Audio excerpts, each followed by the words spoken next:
Hello everyone, welcome back to our channel. So in this video, I'm going to teach you on how you can go ahead and log out of Snapchat on other devices.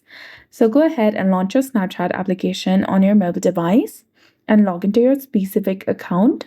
Then after, select your profile picture icon from the top left corner of your screen. Then after, select the gear icon in the top right to go to your settings.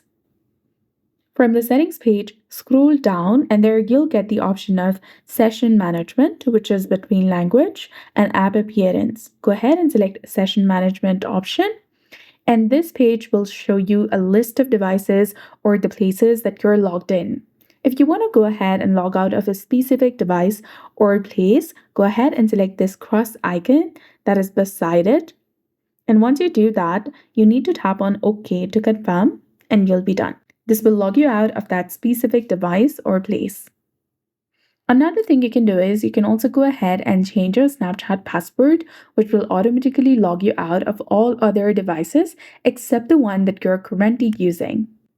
So you can go ahead and select password option, which is between Snapchat Plus and two-factor authentication. From here, select a new password and confirm your password in the next field, and then change your password easily. So that's it. I hope you found this video helpful. If you did, please like, share, and subscribe. Thanks for watching. We'll see you again in the next one.